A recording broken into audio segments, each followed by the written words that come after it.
Hey friends, I've been having some conversations recently about ethics and morality and kind of synthesized something important that I want to share more broadly about how we relate to rules of ethics and the territory of morality, the complex emergent territory of morality. When I look back on my own life and my own relationship to ethics and morality, I see kind of developmental progress, almost developmental progress with respect to what ethics meant to me and what morality means to me. And I've always cared very deeply about this. I've always cared about being a good person. I've always cared about kindness and being good to the people around me and to the world.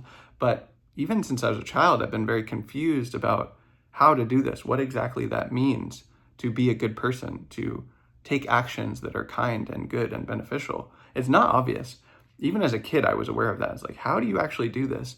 And I've had various chapters and stages of moral development where I have answered this question in different ways. And certainly I will continue to. I'm sure that the way I see things now will seem limited and naive and, like I'm just totally missing things that will be obvious to me in a year or 5 or 10. That's just the nature of the game. I'm okay with that. But I want to talk about one particular shift that I think is important to know about, which is for much of my youth, from say 14 or 15 to even 30, but certainly my 20s, I found it incredibly useful to have really a rigid, dogmatic view of the world and what people are and what we're here to do. And in particular, in the context of ethics and morality, to have specific rules that I followed. So in the Christian context, for example, or the Judeo-Christian context, there might be the 10 commandments, right? Or in the Buddhist context where I come from, I have taken the 5 precepts. So I will not harm, I will not steal, I will not commit sexual misconduct, I will not lie, I will not, abuse speech, and then I will not take intoxicants that cloud the mind, that hinder mindfulness. Those are the 5 precepts.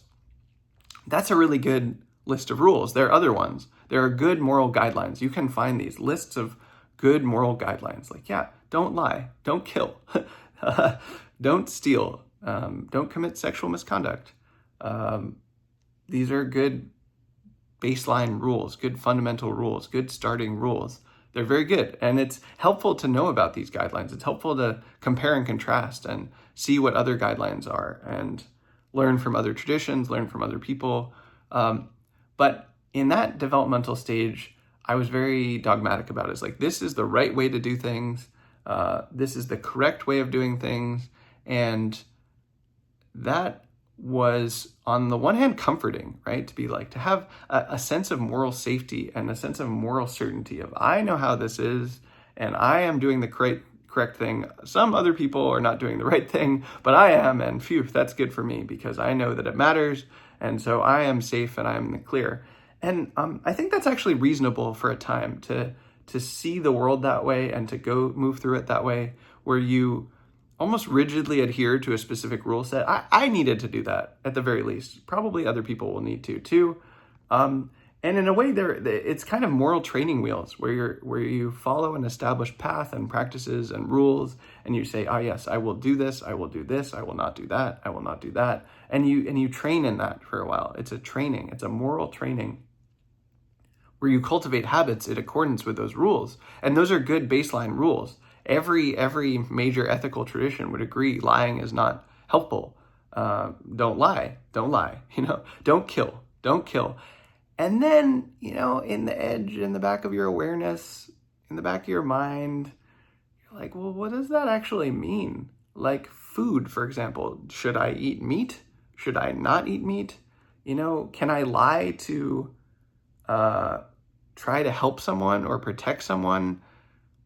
What do I do if a bureaucracy almost requires me to lie? Which they do often. You can think of situations where they do. Like, is that immoral? Is that wrong? Am I causing harm? And there start to be these edge cases where you're like, well, I'm not really sure what to do. And these training wheels don't seem to cover what to do. And here I am in this actual live moral situation, and I have to figure out what to do. And I think we transition at a certain point from adherence to specific moral rules and the fixation on following them and the sense of comfort that comes with that, the sense of safety that comes with a black and white view of reality, and this is right and this is wrong, this is good, this is bad, I do the good thing, everyone else may or may not be doing that, but I'm doing the good thing. We transition out of that into acknowledging moral complexity and the nuance of the world and the emergent nature of specific situations that we actually find ourselves in. And how do I navigate this well? Yeah, the guidelines are relevant. They're not irrelevant. They're not wrong, but they're also kind of inadequate to, what tone of voice should I use in this conversation? Or should I mention this specific thing or not? Or, do I show up in a more caring way right now? Or do I call someone on their crap and say, that's not cutting it? Or, whatever it is, each of us goes through these. We have these situations where we have to figure out in our own way what to do and what's in integrity and what's ethical and what's kind and what's skillful. And that's uncomfortable. That's really uncomfortable to graduate into this world of moral complexity and admit with humility, I really don't know what to do here. I wanted there to be a right answer. I wanted there to be a wrong answer, and I wanted to do the right thing so I'd be a good person, so I would feel good about myself and everyone would like me. I'm sort of parodying myself in the past here, so that no one could ever argue at me or be mad at me. And it's just not that simple. You can do the right thing and have people be very upset at you. And that's kind of par for the course for ethics. That's the measure of a good person, is whether they're willing to do the right thing even when other people are upset at them, even when other people don't understand, even when other people dislike them or worse. It doesn't have to be that way, but you have to be willing to do that. And especially because we find ourselves in a specific time and place and context, the modern world. The year 2025 is when I'm making this video. I live in America. I'm in a specific situation running the service guild. I have an online presence, yada, yada, yada. These are all specific moral circumstances I find myself in. You find yourself in your own. And the rule books just don't cover the vast complexity of reality, right? The map is not the territory. Yeah, it's good to have a map, and those are good maps. I'm not saying, go and kill. I'm not saying go and steal. I'm not saying go and lie. I'm saying at a certain point as moral adults, we have to notice, this is complex and there might not be a right answer. And I have to try something and do my best, do my absolute best, and then learn from that and really watch what happens and then try to do better next time. And also confer with other people about what they're noticing and how they relate to these things and compare notes. That's how we get better. That's how we rise to the moral occasions that we find ourselves in, is not by being perfect, not by perfectly adhering to some prefabricated rule set, but honestly looking at what situation we're in, earnestly trying to do our best, and humbly being willing to learn from our mistakes, from what actually happens when we make choices, from learning from other people who are moral compasses in our lives. And that is much more uncomfortable. It's much more difficult, but it's much more honest. And I believe it's more ethical, where you will act in ways that you're more proud of, that actually help people more than they harm people, etc. It's not easier. It's much harder. But and importantly, we really have to go through both these stages. I think we have these rule sets for a reason. I'm not saying to break the rules. I'm saying practice the rules, follow the rules, adopt the rules, memorize, internalize the rules, but then still, at some point, graduate from that and witness the moral complexity of the world that you find yourself in and rise to the occasion of acting beautifully and nobly in those circumstances. That's what I would tell my past self anyway about all this. It's like, and not to get too rigid about it, I love this metaphor. It's a little crude, but of having a stick up my butt. Like I used to have a stick up my butt I probably still do about a lot of things, but it's because I found having moral rules so comforting. It was like, I am doing the right thing. I'm a good person and I'm part of the tribe that does things this way. That's a developmental stage, and that's okay. We can need to go through that. But maybe if you're watching this video, you're where I was, and it's time to grow up a little bit and accept the vast complexity of the world and nuance and the gray areas. And incidentally, my favorite stories these days are ones that really wrestle with morality and really look at morality and care about morality, but are honest about that, in that they're not moralizing. They care about morality, but they're not moralizing. There are a lot of stories that care about morality and ethics, and then they have a neat, pat lesson of like, be a good friend to your friends, or don't kill people, or don't lie. And that's fine.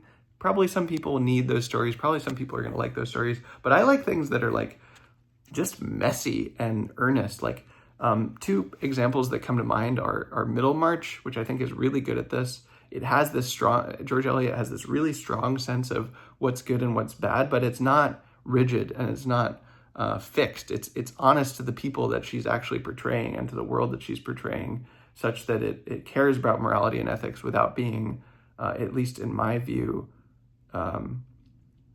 overly pedantic about it. And, she has a heavy narrative voice, which some people don't like, but I love it.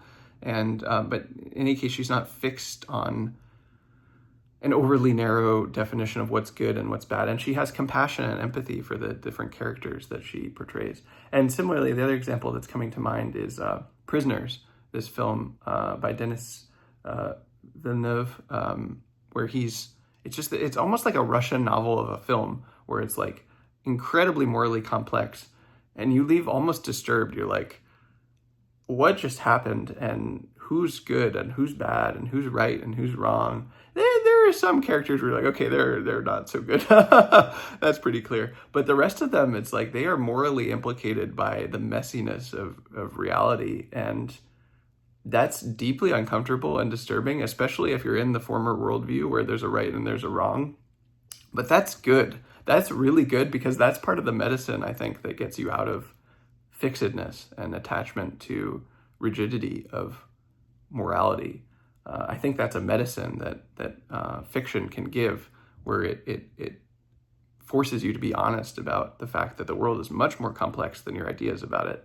And actual good action requires that honesty. It's not that messiness abdicates you from responsibility. It's not that it frees you from the duty to act in a way that you see as moral.